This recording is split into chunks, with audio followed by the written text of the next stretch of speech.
The silence was a manufactured thing, spun from sound-dampening panels and triple-glazed glass that rendered the city below a silent, shimmering tapestry of light. It was a silence so profound it had its own texture, a smooth, cool weight against the skin. Elian had lived inside it for 7 years, 3 months, and 11 days. He measured time in the silent slide of the nutrient tray through the slot in the wall, the whisper of the ventilation system cycling purified, scent-neutralized air, and the soft, almost imperceptible hum of the monitoring cuff around his wrist. The cuff was a constant, a silver cool pressure that was more a part of him than his own pulse.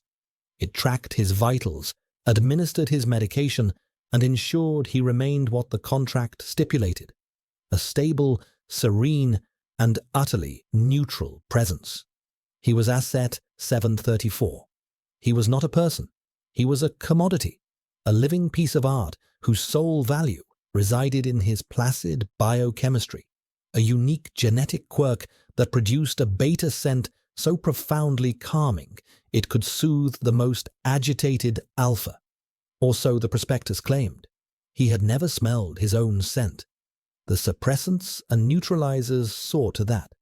His world was a void of sensation, a blank canvas of white walls, white floors, and white light calibrated to the precise lumens that discouraged anxiety. He moved through the space with an economy of motion learned from years of confinement, from the sleeping alcove to the sanitation unit, from the nutrition slot to the single floor-to-ceiling window that was his only connection to a world he could see, but never touch, never hear, never smell. Sometimes he would press his forehead against the cool glass, tracing the frantic path of vehicles below, tiny sparks of intention in the urban dark. He imagined the cacophony of their horns, the rumble of their engines, the scent of rain on hot asphalt. He built entire worlds from these imagined sensations, phantom symphonies in the sterile quiet of his cage. His handler, a beta named Marcus, was his only human contact. Marcus was a man of quiet, weary efficiency. He appeared once a week to conduct a physical assessment, his touch impersonal, his voice a low monotone that never betrayed emotion. He would check the cuff's bioport, draw blood, and ask the same litany of questions. Any adverse reactions to the regimen? No. Any emotional fluctuations? Anxiety? Distress? No. Are you compliant? Yes. The words were a script, hollowed out by repetition. Marcus never met his eyes for more than a second. In those fleeting moments, Elian thought he saw something, a flicker of pity, perhaps, or shame. But it was gone as quickly as it appeared. Marcus was a cog in the machine that owned him, and cogs did not feel. They only turned. Today was different. The nutrient tray arrived an hour early. The light in the room shifted, warming by a few kelvins. A subtle disruption in the rhythm of his world that set a frantic, silent alarm ringing in his chest. He sat on the edge of the sleep platform, his back ramrod straight, and waited. The door to his suite, a seamless white panel he had not seen open in years, hissed sideways. Marcus stood there, but he was not alone. Behind him stood 2 figures in the severe, dark grey uniforms of the Enclave's corporate security. They were alphas. Even with the room's powerful neutralizers, their presence was a physical force, a pressure wave of dominance and raw power that made the fine hairs on his arms stand on end. It was a sensation so foreign, so overwhelming, that he felt a dizzying wave of nausea. "Asset 734, Marcus said, his voice strained, a fine tremor running through it. He held a datapad, his knuckles white where he gripped it. Your contract has been transferred. The acquisition was finalized this morning. Elian said nothing. His world, which had been so static, so rigidly defined, was tilting on its axis. He was not being moved. He was being sold, like a piece of furniture, like a stock option. A cold dread, sharp and familiar, coiled in his gut. The old silence, the one he had known, had been a cage, but it was a familiar one. This new silence, filled with the oppressive presence of the alphas, was a void. He looked past them, through the open door, and saw a corridor he did not recognize. It was not the sterile white of the facility. It was paneled in dark wood, with floors of polished black marble that reflected the recessed lighting like a starless night sky. It was the world of the buyer. "You will be escorted to the transfer vehicle," Marcus continued, finally looking at him. The pity was there, stark and unveiled. It was a useless, insulting thing. "Your compliance is expected." One of the alphas stepped forward. He was immense, a mountain of quiet menace. He reached for Elian's arm. Instinct, buried under years of chemical placidity, screamed. Elian flinched back, a small, sharp movement of defiance. The alpha's hand stopped, hovering in the air between them.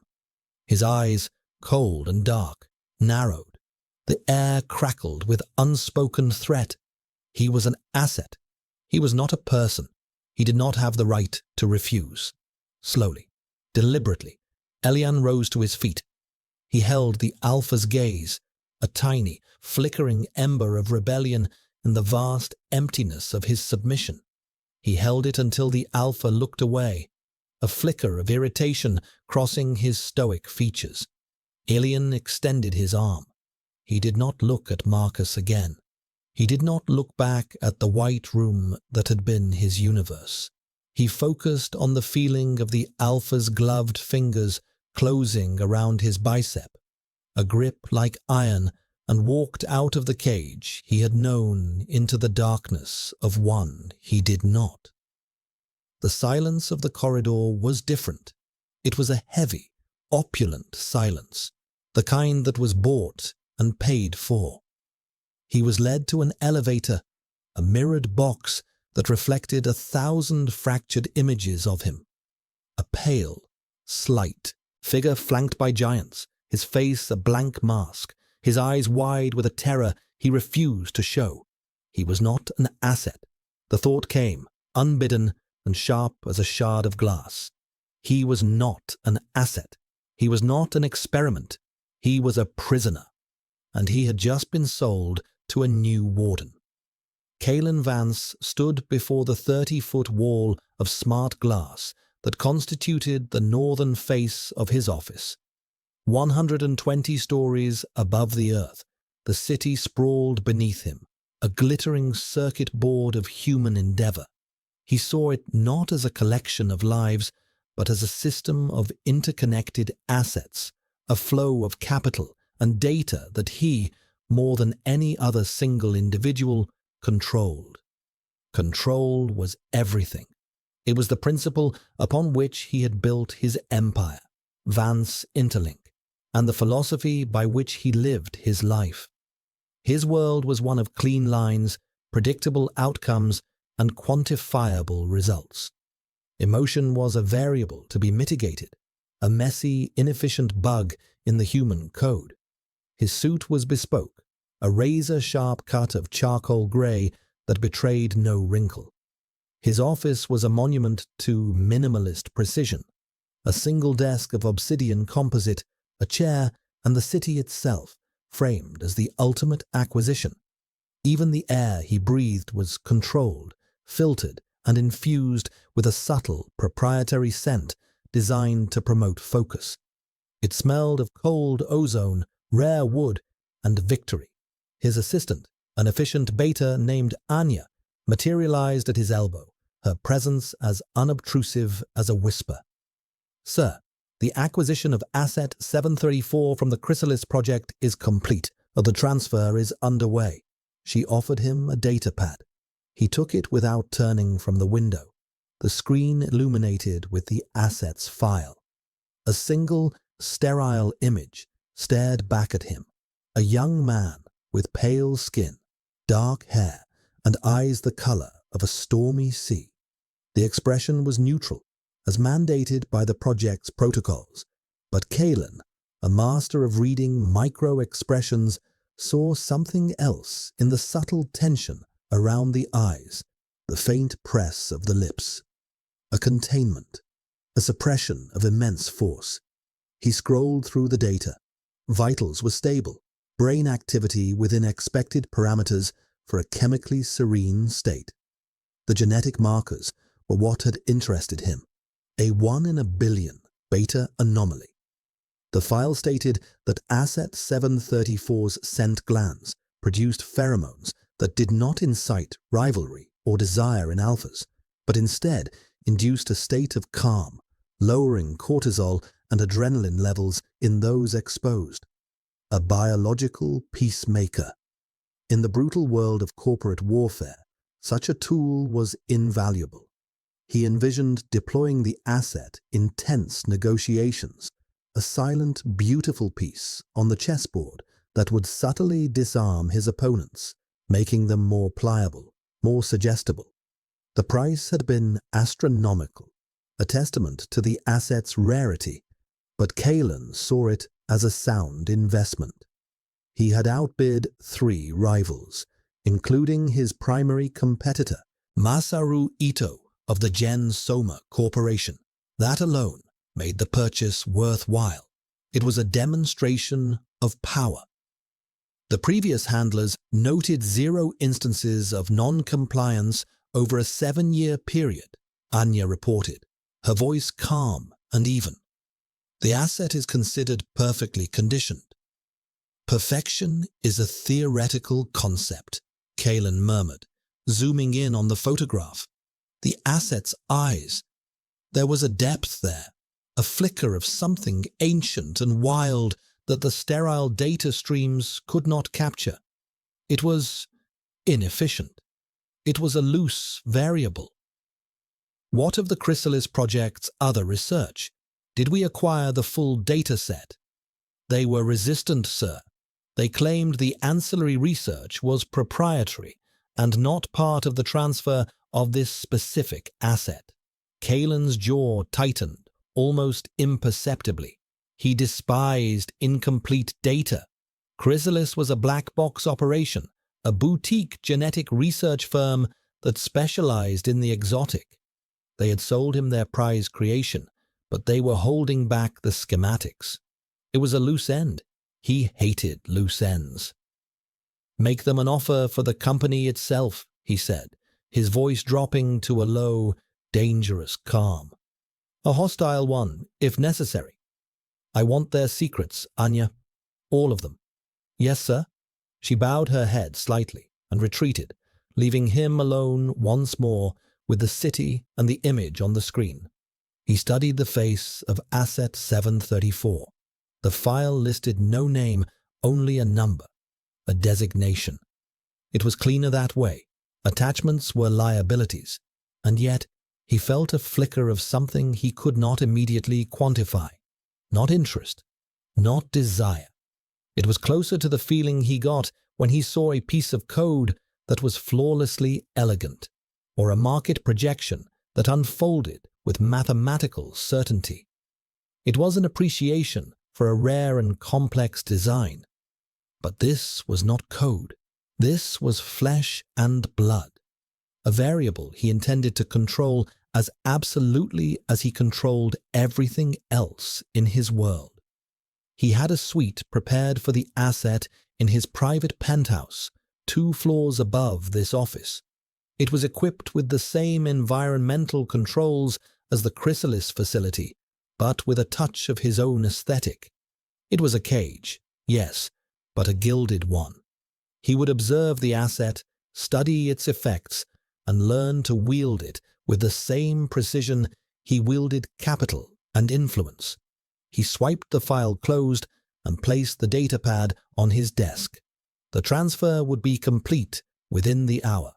Soon, his new acquisition would be installed, his most valuable and most unpredictable asset. A quiet hum vibrated through the floor as a transport vehicle ascended the building's private spire. It was here. Kalen felt a cold, thin sliver of anticipation, an emotion he rarely allowed himself. It was the thrill of acquiring something no one else could have, of holding a secret that could shift the balance of power. He turned back to the window, watching the reflection of his own impassive face superimposed over the sprawling city. In the glass, he was a king surveying his domain, and he had just acquired a new, exotic jewel for his crown. The transition from the sterile, artificially lit corridors of the transport to the lobby of the Vance interlink spire was a sensory assault. The air itself was different, heavier, layered with 1,000 scents Elian had only ever imagined. The faint, clean aroma of polished stone, the ghost of expensive perfume, the sharp, almost electric tang of concentrated power. It was too much. The neutralizers in his system fought a losing battle against the deluge of new information, and a dull headache began to throb behind his eyes.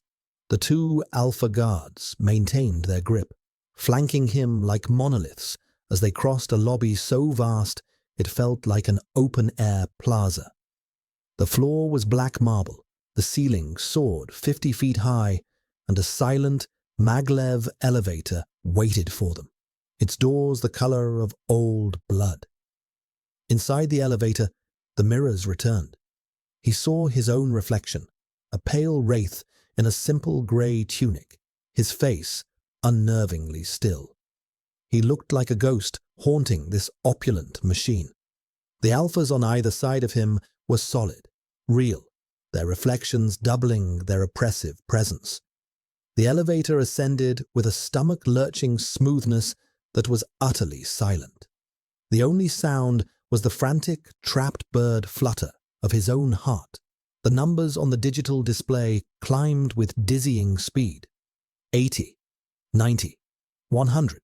They stopped at 122, the penthouse. The doors opened not into a corridor, but directly into a living space that was larger than the entire facility he had just left. The wall opposite the elevator was a single, uninterrupted pane of glass, showcasing a god's-eye view of the city. The space was a study in controlled luxury, all dark wood, chrome, and black leather. It was beautiful, and it was as cold and lifeless as a tomb. A man stood with his back to them, looking out at the city. He was tall and lean, dressed in a suit that seemed molded to his frame. He did not turn as they entered, but the shift in the atmosphere was instantaneous. The air grew thick, heavy, charged with a silent, formidable authority that dwarfed that of the guards. This was the buyer. This was the new warden. "Leave us," the man said. His voice was a low, resonant baritone, a sound that vibrated not in the air, but deep in Elian's bones. It was a voice accustomed to absolute, unquestioning obedience. The guards released him. Their footsteps were silent as they retreated into the elevator, the doors closing with a soft hiss, sealing Elian in with him. For a long moment, the man did not move. Elian stood rooted to the spot, his hands clenched into fists at his sides. The silence stretched, a taut wire of tension.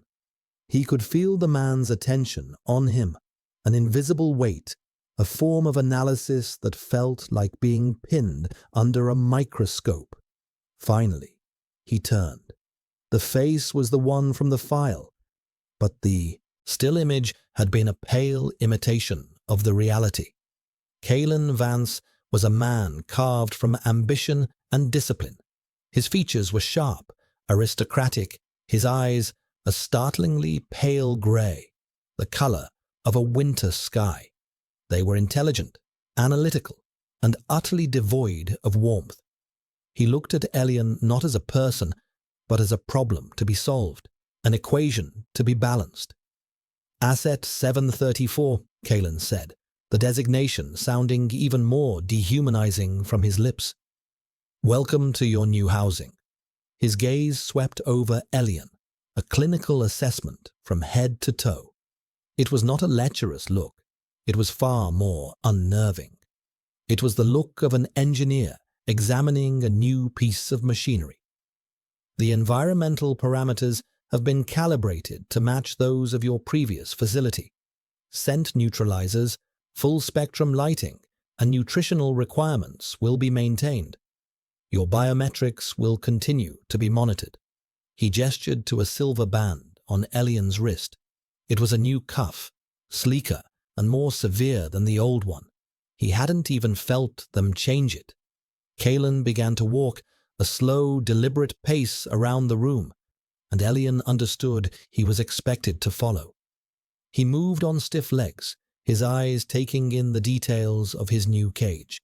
There was a living area with a low black sofa, a dining area with a table that could seat 12, and a kitchen that looked as if it had never been used. Everything was perfect. Everything was sterile. Kalen stopped before a seamless panel in the wall, and it slid open, revealing a bedroom. It was dominated by a large bed with a severe black frame and white linens. Another wall of glass looked out onto the endless city. This will be your space, Kalen stated. The door can be locked from the outside. Your compliance in remaining within this suite is a condition of your contract. A contract he had never signed. A contract that owned his body, his biochemistry, his very existence. A surge of cold, useless fury washed through him. He stopped in the center of the room, forcing Kalen to turn and face him. "My name," he said, the words feeling rough and foreign in his throat after so long, "is Elian." Kalen's expression did not change, but a flicker of something. Surprise, annoyance, passed through his pale eyes. "A name is an inefficient data point. It creates an illusion of attachment. You are an asset, nothing more." "I am a person," Elian whispered, the words a desperate prayer in the oppressive silence. Kalen took a step closer. For the first time, Elian caught the edge of his scent, a sharp, clean fragrance that cut through the neutralizers like a razor. It smelled of cold air, expensive electronics, and something else, something deeply, primally alpha, that made his instincts scream in both terror and a strange, horrifying resonance. "You are what your contract defines you to be," Kalen said, his voice soft, almost gentle, but laced with the unyielding strength of steel. "You are a tool, my tool, and you will learn your function here. Your name is irrelevant." He held Elian's gaze for a heartbeat longer. A silent battle of wills fought in the space between them.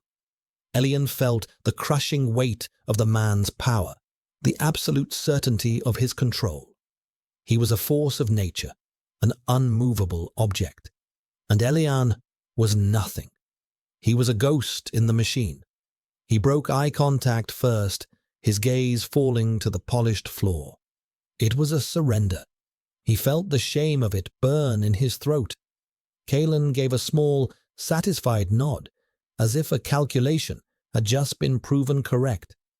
"Your first nutritional cycle will be delivered in 1 hour. Rest, acclimate. Tomorrow, your function begins." With that, he turned and walked out, the panel sliding shut behind him with a soft, final click. A faint red light appeared on the seam of the door. Locked. Elian stood alone in the vast, empty room, the silent city his only witness. He was not in a facility anymore. He was in a penthouse at the top of the world. But the cage was the same. It was just larger, more beautiful, and infinitely more lonely. He walked to the window and pressed his hand against the glass. It was cold, just like the other one. He was not an asset. He was not a tool. He was Elian. He whispered the name to his reflection, a small, defiant act in a world determined to erase him. The first days were a study in luxurious confinement. Elian existed in a state of suspended animation, a ghost haunting the opulent spaces of the penthouse suite. The gilded cage was vaster, the view more spectacular, but the silence was the same manufactured emptiness he had always known. The nutritional paste, delivered through a silent slot in the kitchen wall, was now flavored with subtle, complex notes of things he had only read about. Saffron, truffle, yuzu. But it was still just paste. The clothes that appeared in the closet were made of fabrics so soft they felt like water against his skin. But they were all in shades of grey, white and black, a uniform for a prisoner of wealth. He spent his time exploring the boundaries of his world. The suite was enormous, comprising the bedroom, a main living area, a small, sterile gymnasium, and a bathroom that was a cavern of Italian marble. Every surface was polished, every line was clean.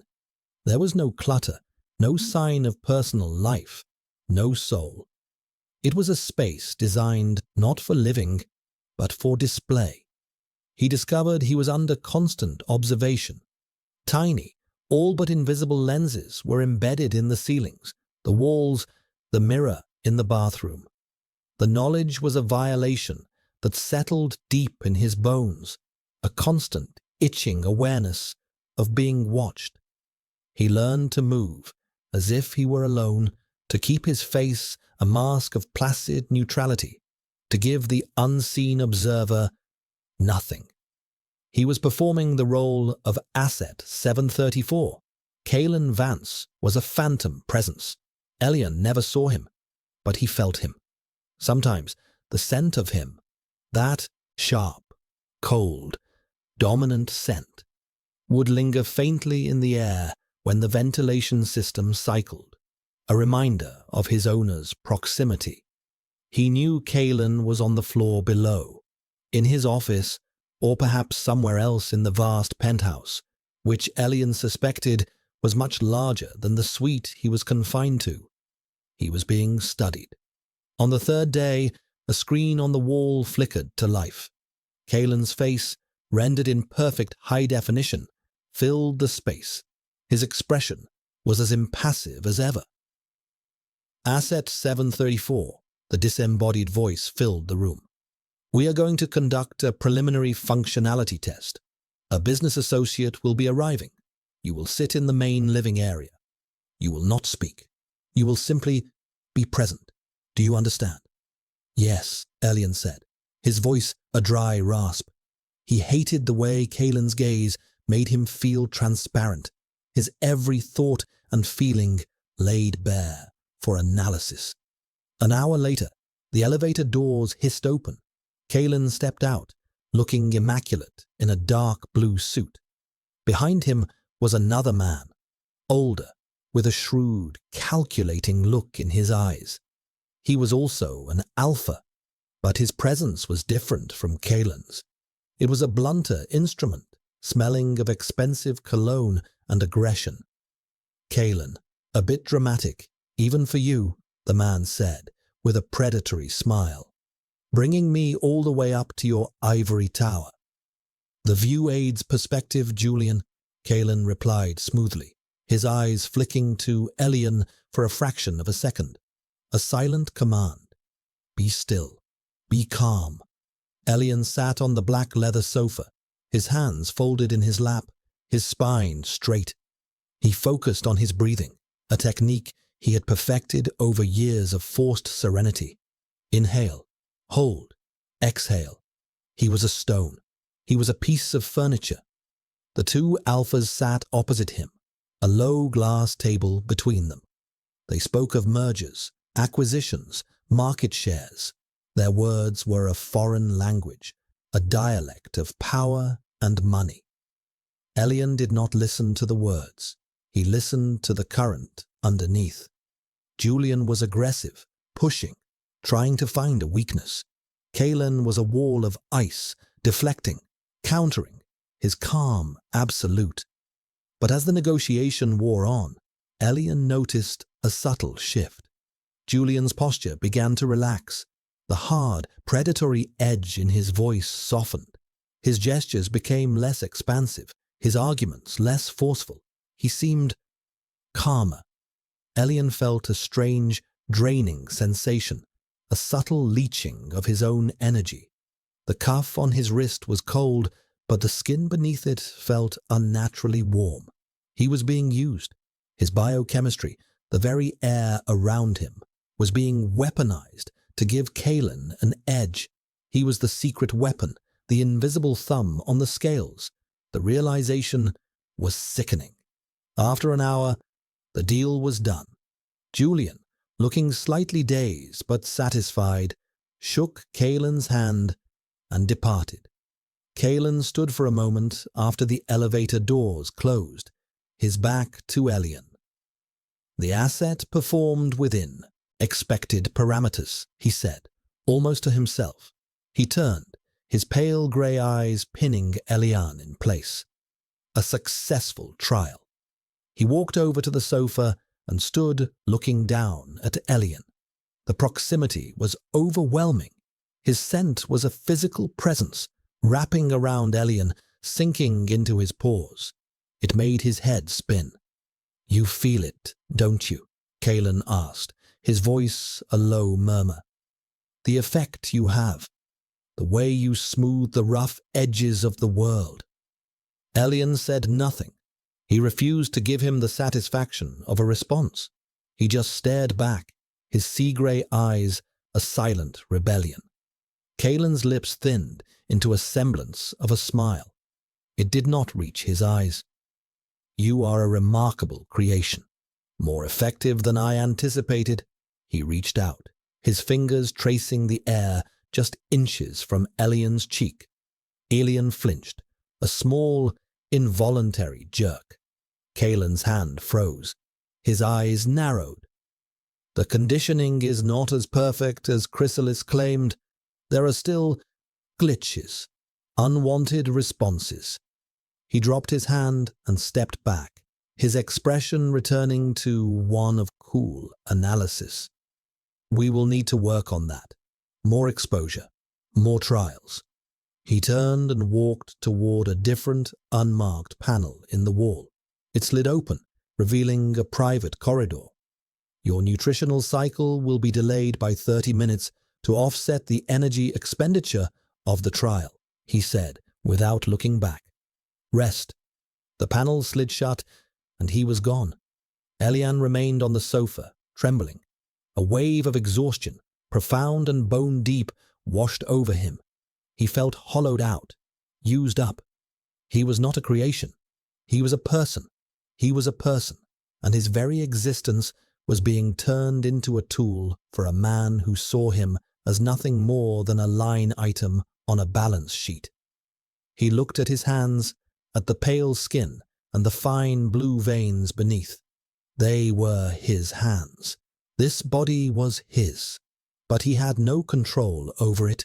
He was a passenger in his own life, and the man at the wheel was driving him toward a destination he could not even begin to imagine. A single hot tear traced a path down his cheek. He wiped it away angrily. He would not cry. He would not give him the data point of his despair. He would be a stone. He would be a ghost. He would survive this. And one day, he would be free. The trials became a regular occurrence. Twice, sometimes 3 times a week, the elevator doors would open and Kalen would appear with a new business associate, a rival, or a board member. They were almost always alphas, men and women who radiated power and aggression, their sharp edges filling the minimalist suite. And Elian would sit, a silent, beautiful effigy on the black leather sofa and let his own biochemistry be used to sand them down, to make them more manageable for his master. He learned to recognize the feeling, the subtle drain on his energy, the warmth under his cuff, the way the air in the room would soften and lose its tension. He was a human tranquilizer. With each trial, he felt a piece of himself erode. The observation was relentless. Kalen studied him with an unnerving intensity, both in person and, Elian knew, through the lenses in the walls. He was a specimen in a jar, and Kalen was the scientist, cataloguing his every reaction. The only rebellion left to him was internal. While his body was a tool, his mind was his own. He built fortresses of memory and imagination, retreating into them during the long, silent hours. He remembered the face of his mother, a hazy, warm image from a life before the chrysalis project. He remembered the scent of bread baking, the feel of grass under his bare feet. He clung to these sensory ghosts, proof that he had once been a person in the world, not just an asset in a cage. Kalen seemed to sense this internal withdrawal. He began to test him in new ways. One evening, he entered the suite alone. He didn't speak. He simply sat in the chair opposite Elian and began to work on a data pad, a holographic interface shimmering in the air before him. The silence was different from the usual emptiness. It was charged, active. Kalen was a predator at rest, his presence a constant, low-level hum of power. Elian tried to retreat into his mind, but the alpha's proximity made it impossible. His scent, that clean, cold, dominant fragrance, was a constant distraction, pulling at something deep within him, a half-forgotten instinct. After an hour of this silent cohabitation, Kalen looked up. "Your heart rate has been elevated by an average of 12 beats per minute since I entered the room," he stated, as if reading a weather report. "Your cortisol levels are also marginally increased. You find my presence disruptive." It was not a question. It was a statement of fact. Elian remained silent, his gaze fixed on a point on the far wall. "This is an inefficient response," Kalen continued, his voice calm and analytical. "Your function is to calm, not to be agitated. We must calibrate this, desensitize you." He stood and walked to the massive window, looking down at the river of lights below. "Tomorrow, you will accompany me to a function, off-site." Elian's head snapped up, his heart hammered against his ribs. Off-site, outside the tower. The thought was both terrifying and exhilarating. It is the annual Vance Interlink Foundation Gala, a high-stress environment, hundreds of people. It will be the most significant trial to date. He turned to face Elian, his grey eyes seeming to absorb all the light in the room. "You will be by my side. You will be silent. You will be serene. Your compliance will be absolute. Failure to perform to specifications will have consequences." He did not elaborate. He didn't have to. The threat hung in the air, cold and sharp. The next evening, a suit was laid out on his bed. It was black silk, exquisitely tailored, and felt impossibly light. There were shoes of soft, polished leather. It was a costume. He was being dressed up for display. When he was ready, Kalen entered his room. He was also in a black suit, and the sight of him was breathtaking in its severe perfection. He looked like a god of the modern age, forged from steel and shadow. He circled Elian slowly, his critical gaze missing nothing. "Acceptable," he pronounced. He held out a small velvet box. Inside, nestled on a bed of black satin, was a collar. It was not a restraint, but a piece of jewelry, a simple, elegant band of platinum. But to Elian, it was a chain, a symbol of his ownership. A final touch, Kalen said, to complete the aesthetic. His hands were cool and steady as he fastened it around Elian's neck. The metal was cold against his skin. The click of the clasp was the sound of a cell door locking. For the first time, Elian felt a tremor of true panic. The suppressants in his system, the regimen that had kept him placid for years, seemed to thin, to waver. A strange, unfamiliar heat bloomed in his chest. "Do not disappoint me, Asset," Kalen murmured, his voice close to Elian's ear. The gala was a nightmare of sensation. After years of silence, the noise was a physical blow. The roar of 100 conversations, the clink of glasses, the swell of a string quartet. The air was thick with a cloying soup of perfumes and colognes, a chaotic mess of scent that made him feel nauseous. People, so many people, a sea of faces and bodies, all dressed in glittering finery. It was too much. The world seemed to tilt, the lights smearing into painful streaks. He felt a hand on the small of his back, a firm, grounding pressure. "Kalen." "Breathe." His voice was a low command in Elian's ear. "Focus on me. Filter everything else out." Elian clung to the instruction like a drowning man to a raft. He focused on the pressure of Kalen's hand, the solid presence beside him, the clean, sharp scent that cut through the surrounding chaos. He was an anchor in the storm of sensory overload. He moved through the crowd at Kalen's side, a silent, beautiful shadow. People's eyes were drawn to him. He heard the whispers. "Who is that with Vance? Stunning. A beta. So serene." He was a living work of art, a testament to Kalen's power and taste. He could acquire anything, even a person this perfect. They were approached by a man Elian recognized from the news feeds. Masaru Ito, the head of Gensoma, Kalen's chief rival. He was a compact, powerfully built alpha, with eyes that were black and sharp as obsidian chips. "Vance," Ito said, his voice a low purr that held an edge of menace. "I see you brought your new pet." His eyes raked over Elian, a look of speculative, possessive hunger that made Elian's skin crawl. "A lovely specimen. I was quite disappointed when Chrysalis accepted your bid over mine." "Ito," Kalen's voice was pure ice. The hand on Elian's back tightened almost imperceptibly. "I acquire assets I find valuable. You should know that better than anyone." The air between the two alphas was thick with unspoken animosity. It was a primal, territorial confrontation, thinly veiled by corporate civility. Ito's gaze lingered on Elian, and he took a half-step closer, deliberately invading their space. He inhaled deeply, a connoisseur sampling a rare vintage. "A unique scent profile," Ito mused. "Calming. But there's something else underneath. Something hidden."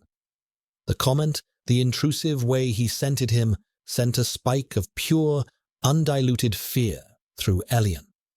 The suppressants, already strained by the overwhelming environment, chose that moment to fracture. It wasn't a complete failure, but a crack in the dam, a single thread-like tendril of his true scent, the scent he had never known, escaped the chemical prison. It was faint, almost imperceptible under the layers of neutralizers and the gala's chaotic aromas. It smelled of night-blooming jasmine, of rain on stone, of a desperate, longing sweetness. It was the scent of an omega. The change was infinitesimal, a single molecule altering the composition of the air. But for an alpha of Kalen's caliber, it was a cataclysm. One moment, the air was a chaotic blend of artificial perfumes and the bitter tang of his rival's aggression. The next, a new note emerged, a scent so pure, so intoxicatingly perfect, it sliced through the noise and struck him directly in the primal core of his being. Jasmine and rain, sweetness and sorrow. It was a scent that spoke of hidden depths and desperate longing. It was the scent of a perfect mate, and it was coming from the asset beside him. Kalen's entire world narrowed to that single, impossible point of origin. His carefully constructed reality, built on logic, data, and absolute control, shattered into a million pieces. The din of the gala faded to a distant roar. The face of his rival, Masaru Ito, blurred into an irrelevant smudge. All that existed was the scent and the boy it was emanating from. He saw the flicker of confusion, then predatory interest in Ito's eyes. He smelled it too. Kalen reacted on pure, unthinking instinct. His control, the bedrock of his identity, vanished, replaced by a possessiveness so fierce it was a physical agony. Mine. The thought was not his own. It was a command from his DNA, an ancient territorial imperative that roared through his blood. He had to get him out. Now. Before Ito, before anyone else, could fully register what was happening. His hand, still on the small of Elian's back, became a claw. He pulled Elian flush against his side, turning his body to shield him from Ito's view, a physical wall against a prying world. Our business is concluded. Ito. Kalen's voice was a low growl, a sound he had not made since his youth. It was raw, stripped of all corporate polish. It was the sound of a predator warning another away from its kill. Without waiting for a reply, he turned and propelled Elian through the crowd. His movements were no longer smooth or calculated. They were sharp, urgent, almost brutal. He carved a path through the glittering throng, his presence a wave of cold fury that parted the sea of people before him. Elian stumbled, his mind reeling from the sensory overload and the sudden, terrifying shift in Kalen's demeanor. He could feel the heat radiating from Kalen's body, the rigid tension in the arm that held him captive. He could smell the change in him too. The cold, clean scent of control was gone, burned away by something hotter, wilder, ozone and lightning, the scent of a dominant alpha on the edge. They reached the exit, bursting out into the cool night air. The valet, an older beta, saw them coming and scrambled to bring the car around. Kalen didn't wait. He dragged Elian toward the private elevator that led to the penthouse, his grip unyielding. Inside the mirrored car, the silence was a living, breathing thing. Kalen stood with his back to Elian, his shoulders rigid, one hand braced against the wall. He was breathing heavily, fighting a battle Elian could not see. Elian, still trembling, could smell it now, clinging to his own skin, the sweet floral scent, his scent, the one he had never known. The suppressants had failed. The secret he didn't even know he was keeping was out. And the man who owned him, the man who saw him as a tool, was an alpha, and he had smelled it. Terror, cold and absolute, seized him. The elevator arrived at the penthouse with a soft chime that sounded like a death knell. Kalen strode out, pulling Elian with him. He didn't take him to his suite. He dragged him into his own private section of the penthouse, a space Elian had never seen. It was even more minimalist, more severe. A vast, dark space dominated by the city lights. Kalen finally released him, shoving him toward a chair. Elian stumbled, catching himself on the armrest. Kalen paced the room like a caged tiger, his movements jerky, his hands clenching and unclenching at his sides. His control was utterly, magnificently gone. He was a creature of pure instinct, and his instincts were screaming at him. "What are you?" he snarled, whirling to face Elian. The question was an accusation, a demand. His pale grey eyes were dilated, blazing with a fury that was mingled with a terrifying, raw hunger. The file said beta, a genetic anomaly, calming pheromones. He laughed, a harsh, grating sound. Calming? That's scent. It's the opposite of calm. It is chaos. It is a biological imperative. He stalked closer, crowding Elian, who shrank back into the chair. Kalen leaned down, his face inches from Elian's, and inhaled deeply, deliberately. Elian could feel the warmth of his breath on his skin. Omega, Kalen whispered. The word a curse, a revelation, a death sentence. They sold me a mislabeled asset. They sold me a lie. He straightened up, running a hand through his perfectly styled hair, messing it for the first time since Elian had met him. He looked lost, adrift in a sea of his own shattered certainty. All this time, under my roof, a walking, breathing variable I couldn't account for. He turned his wild eyes back to Elian. The contract is void. The product was misrepresented. But even as he said the words, a deeper truth was warring within him. The primal part of his brain, the part that recognized the scent of his mate, was laughing at the pathetic human notion of contracts. It didn't care about misrepresentation. It cared only about the boy in the chair, the source of the scent that had rewritten his entire world. He was not an asset. He was not a tool. He was an Omega, and he was Kalen's. The realization was not a comfort. It was a terrifying new cage, one forged not of glass and steel, but of biology and instinct. Elian stared at the man before him, a man unmade by a single scent, and saw his own future twisting into a new and horrifying shape. He had been a commodity. Now he was something far more dangerous. He was a mate. The aftermath was a new kind of silence. Kalen locked Elian in his suite, but this time the confinement felt different. It was no longer the detached, clinical imprisonment of an asset. It was the desperate, fearful sequestration of a priceless, dangerous secret. Kalen did not appear. He did not speak through the screen. For 2 days, Elian was left utterly alone, the silence of the penthouse now charged with the memory of Kalen's unraveling. The scent, his scent, was a constant presence.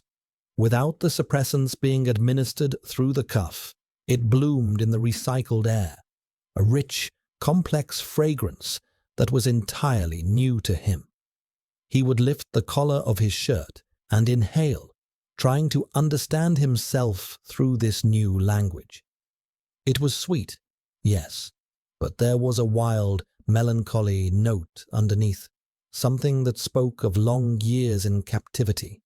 It was the scent of his own soul, and he was only just learning its name. Kalen, in his office 2 floors below, was drowning in data.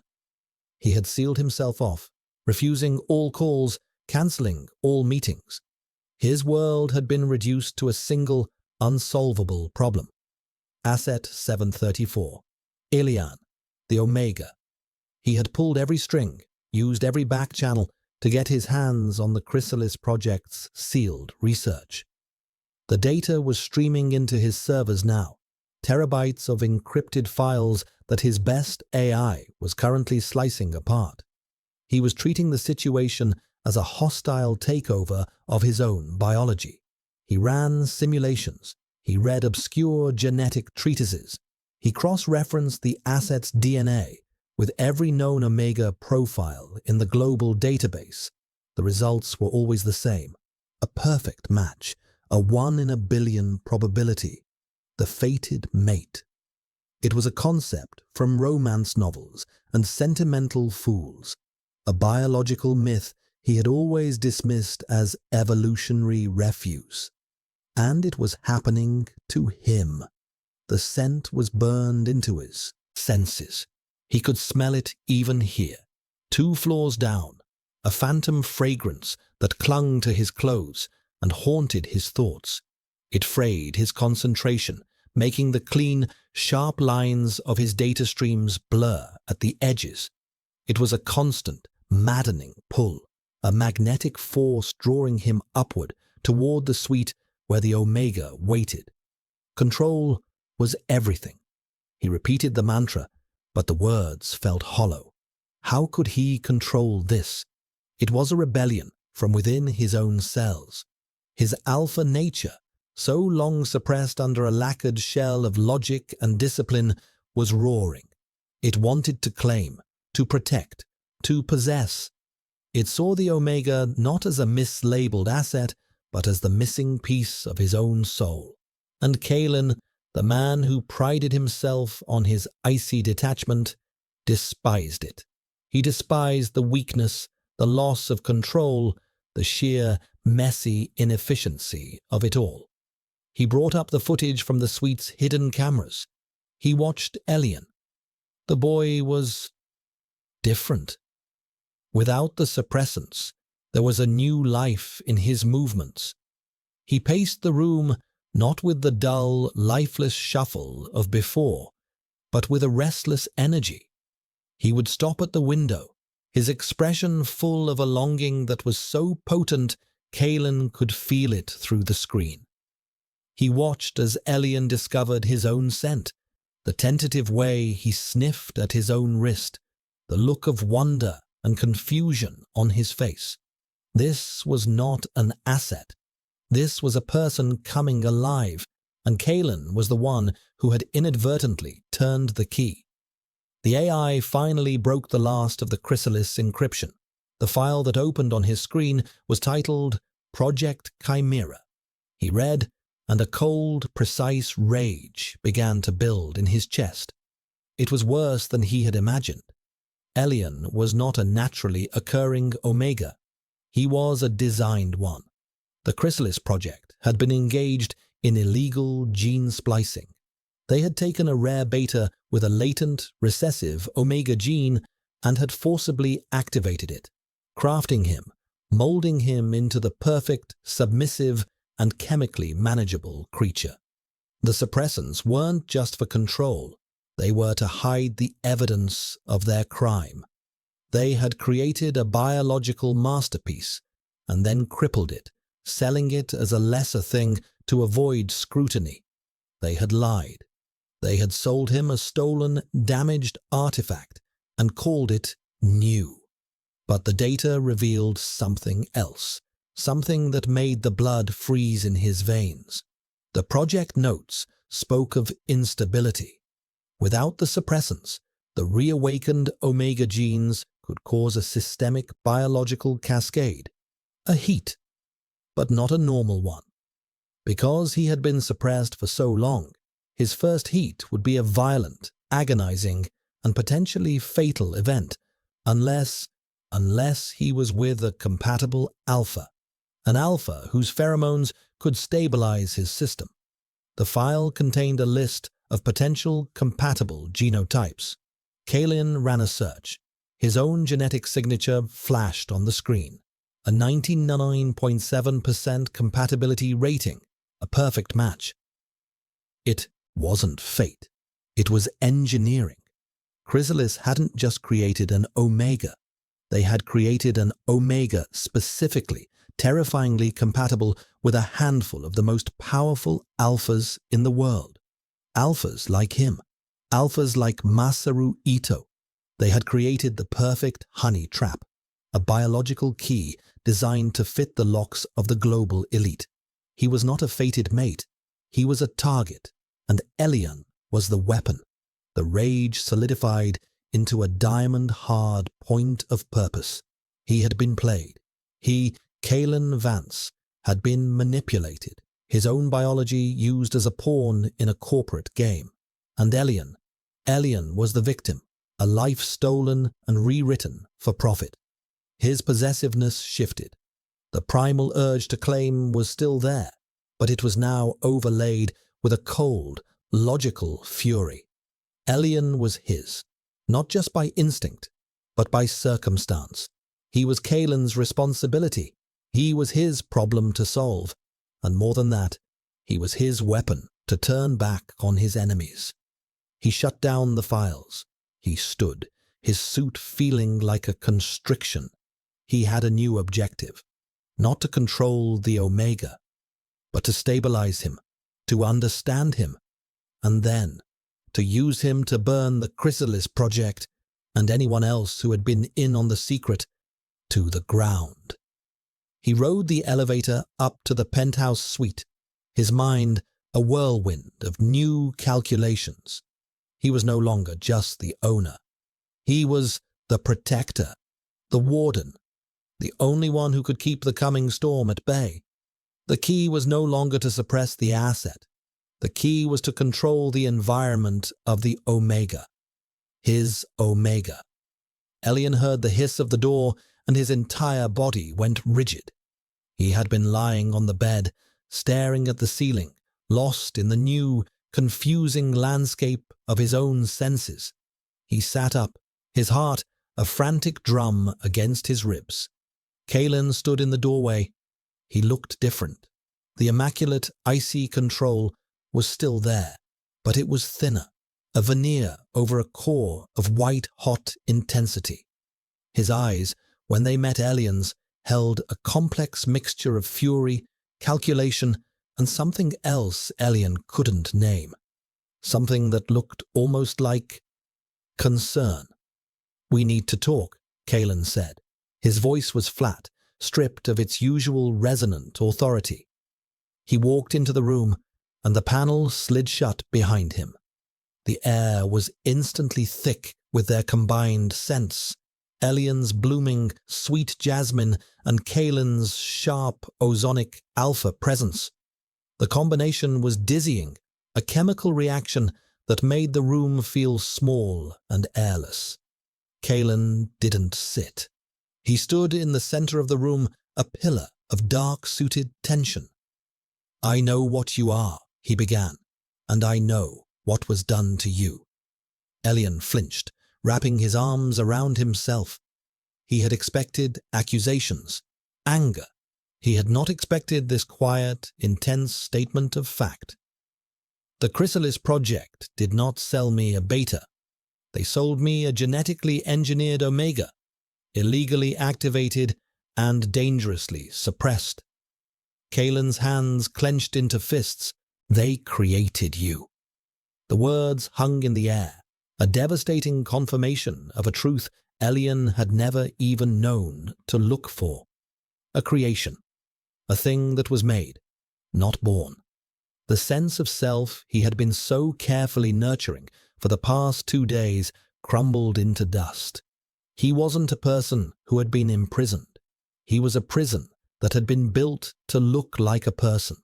A wave of nausea and despair so profound it threatened to swallow him whole, washed over him.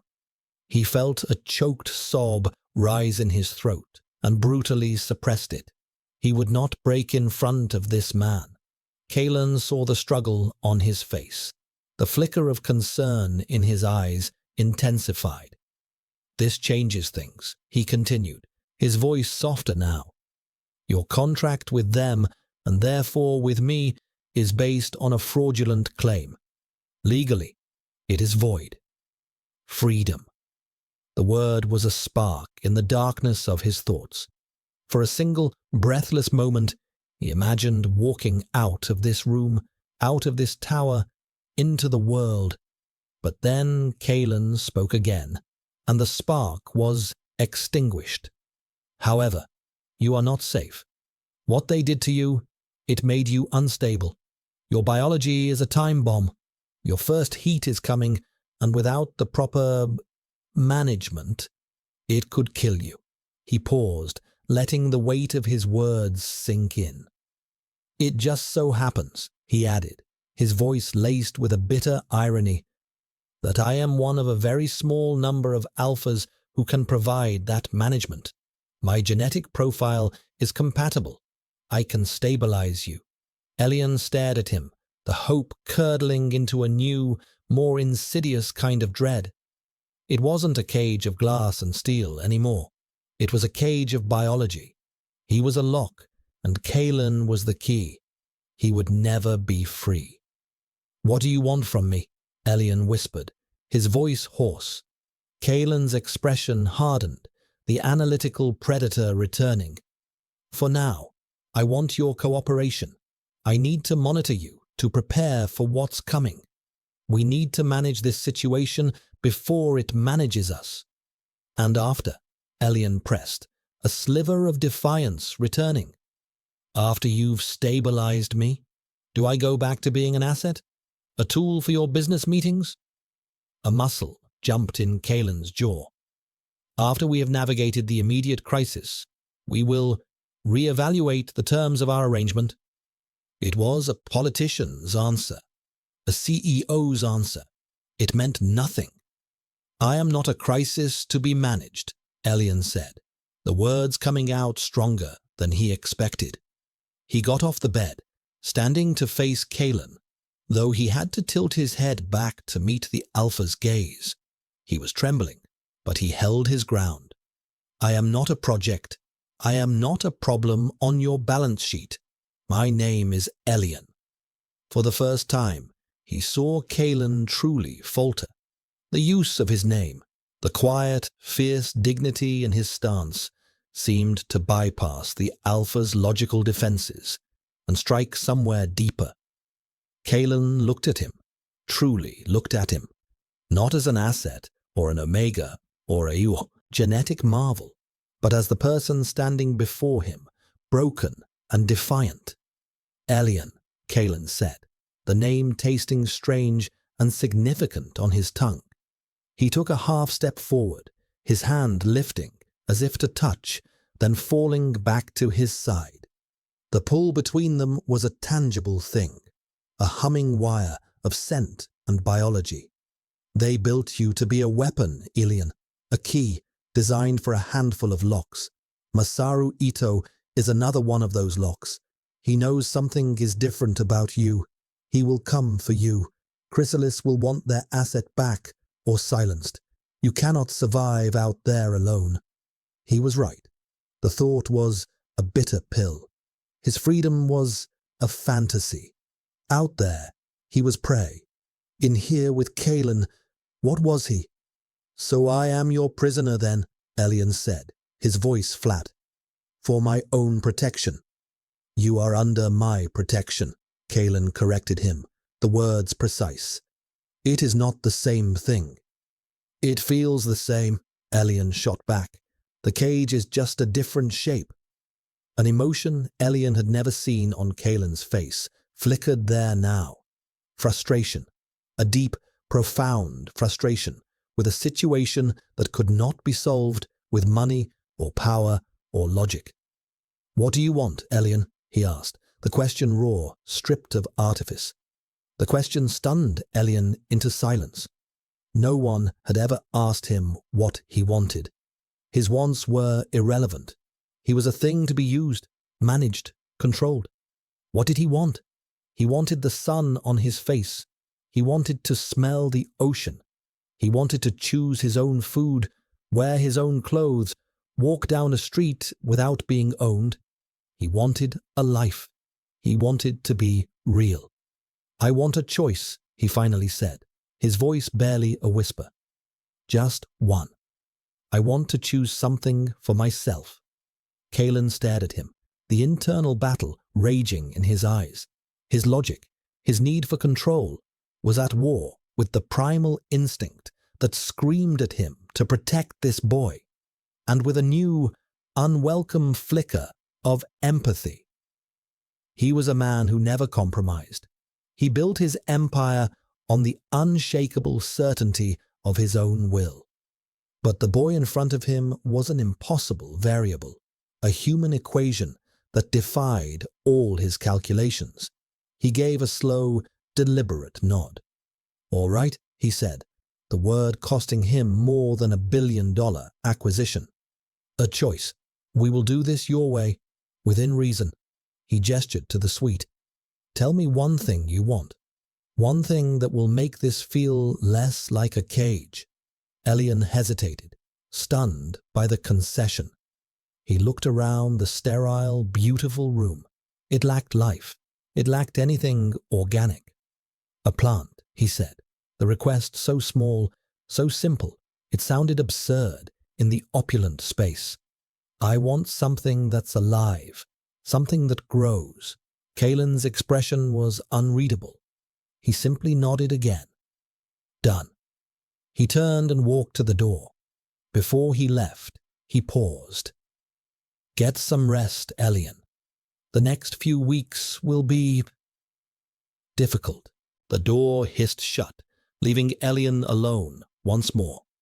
He stood in the center of the room, his body thrumming with the aftershock of their confrontation. He had not won his freedom, but he had won a name. He had won a choice. It was a tiny victory, a single green shoot pushing its way through a crack in the concrete. But it was a start. The plant arrived the next morning. It was not delivered by a service drone or left by a silent staff member. Kalen brought it himself. He carried the small ceramic pot with an awkwardness that was profoundly human, a stark contrast to his usual unflappable composure. It was a small, delicate thing, with broad, dark green leaves and a single, tightly furled white bud. A peace lily. He set it on the table by the window, the splash of living color, a shocking, beautiful intrusion in the monochrome room. "The nursery said it was hardy," Kalen said, his voice stiff. "It requires indirect sunlight and water twice a week." He sounded as if he were briefing a subordinate on a corporate merger. Elian approached the plant slowly, as if it were a wild creature that might bolt. He reached out and touched a leaf. It was smooth and cool, with a faint, waxy texture. It felt real, alive. He looked up at Kalen, and for the first time, his expression was not one of fear or defiance, but of genuine, unshielded gratitude. "Thank you," he whispered. The words, so simple, seemed to disarm Kalen completely. The alpha cleared his throat and looked away, toward the city. "It's a strategic concession. A calm subject is a stable subject." Even as he said it, they both knew it was a lie. It was an offering, a truce. This small act of trust began a subtle but profound shift in their dynamic. Kalen began spending more time in the suite, not as an observer or a warden, but as a reluctant cohabitant. He would bring a data pad and work in silence for hours, just as before, but the silence was different now. It was less a weapon and more a shared space. He told Elian it was to monitor his scent for any changes, to establish a baseline before the heat began. But Elian suspected it was also because the pull, the biological imperative that Kalen so despised, was too strong for him to ignore. During these long, quiet hours, they began to talk. It started with Kalen asking clinical questions about Elian's physical state, any headaches, any temperature fluctuations, but it slowly evolved. Elian, emboldened by the small victory of the plant, began to ask questions of his own. He asked about the city, about the world outside the window he had watched for so long. Kalen, to his own surprise, found himself answering. He described the mechanics of the maglev transport systems, the history of the gleaming towers, the flow of data that was the city's lifeblood. He spoke of the world as a system, a machine of which he was the master engineer. In turn, Elian spoke of his life before, the fragmented, dreamlike memories he clung to. He spoke of the color blue, which he had not seen in 7 years, except in the sky.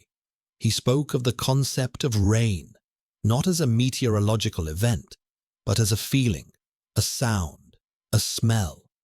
He was teaching Kalen a language he had forgotten, the language of sensation, while Kalen was giving him the vocabulary of the world he had been denied. One afternoon, as Kalen was explaining the complex financial algorithms that governed the global markets, Elian interrupted him. "Why?" he asked. Kalen paused, the holographic data shimmering between them. "Why what? Why do you do it? Why build all this?" He gestured to the window, to the empire of glass and light below. "What is the point of it all?" The question was so simple, so fundamental, that Kalen had no immediate answer. No one had ever asked him that. It was assumed. Alphas built. They conquered. They controlled. It was their nature. "It's about order," he said finally, the answer feeling inadequate, even to him. "It's about taking the chaos of the world and creating an efficient, stable system." "But it's not stable," Elian countered softly, looking at his plant. "Things grow. They change. They die. That's not chaos. It's just life." Kalen had no response to that. He looked from the perfect, ordered city to the small, imperfect, living plant and felt a profound sense of cognitive dissonance. His entire life had been a flight from the messy, unpredictable reality that Elian had just described. The changes in Elian were becoming more pronounced. His skin had more color. His eyes were brighter. The constant presence of a compatible alpha, even a reluctant one, was having a stabilizing effect on his system. His scent was growing richer, more confident. The jasmine and rain notes were now underscored by a warm, earthy fragrance, like a forest floor after a storm. It was a scent that called to Kalen on a level he could not comprehend, a scent that promised not just passion, but peace, a home. The idea was terrifying. One evening, a tremor ran through Elian. He gasped, his hand flying to his stomach. Kalen was on his feet in an instant, crossing the room to his side. "What is it? What's wrong?" "I don't know," Elian breathed, his face pale. "A cramp. It's hot." Kalen gently placed a hand on Elian's forehead. It was warm, but not feverish. As his skin made contact with Elian's, a jolt, like a static charge, passed between them. They both froze, their eyes locking. The air crackled. The biological pull, always simmering beneath the surface, surged into a powerful, undeniable wave. Kalen could smell the spike in Elian's scent, a sudden burst of sweetness, a chemical invitation. His own scent responded without his permission, the ozone and lightning notes deepening, a possessive, protective growl translated into pheromones. He snatched his hand back as if burned. He took a step back, then another, putting distance between them. The beast inside him was awake, and it was clawing at the bars of his control. "It's starting," Kalen said, his voice strained. "The preliminary phase." He looked at Elian, who was watching him with wide, frightened eyes, and the fear on the Omega's face was a bucket of ice water on his own instincts. He had to get this under control, not for himself, for Elian. "We need to prepare the nest," he said, the word feeling foreign and absurd on his tongue. "It's instinct. You will need a secure, comfortable space. Soft things. My scent will help. It will calm the process." He began to strip the severe, minimalist bed, pulling off the crisp white sheets. He went to his own closets and returned with armfuls of his own things. Cashmere blankets, soft sweaters, worn cotton shirts that were saturated with his scent. He piled them on the bed, his movements efficient and precise, a man trying to solve an engineering problem. But this was not engineering. It was biology at its most raw. Elian watched him, a strange mix of fear and a powerful, instinctual sense of rightness washing over him. This terrifying, controlling man was building him a safe place. He was following an instinct as old as time, an instinct to protect his mate. When Kalen was done, the bed was transformed from a sterile platform into a soft, welcoming nest of dark fabrics that smelled deeply and reassuringly of him. Kalen stood back, his chest heaving slightly, as if he had just run a marathon. "This should help," he said, not looking at Elian. "It will make you feel more secure." Elian slowly walked to the bed and hesitantly touched one of Kalen's sweaters. The scent was concentrated, a powerful balm to the storm brewing in his body. He looked at Kalen, at this man who fought against his own nature with every breath, who tried to cage the world and himself, and saw past the alpha, past the billionaire, to the man inside who was just as lost and frightened as he was. He climbed into the nest, the soft fabrics and the overwhelming scent of Kalen enveloping him. The cramping in his stomach eased. The feverish heat subsided to a manageable warmth. For the first time in his life, in a cage at the top of the world, Elian felt safe. He curled up, pulling a sweater that smelled of ozone and victory close to his chest, and watched the man who was his warden, his protector, and his terrifying, unwilling mate wage a war against himself.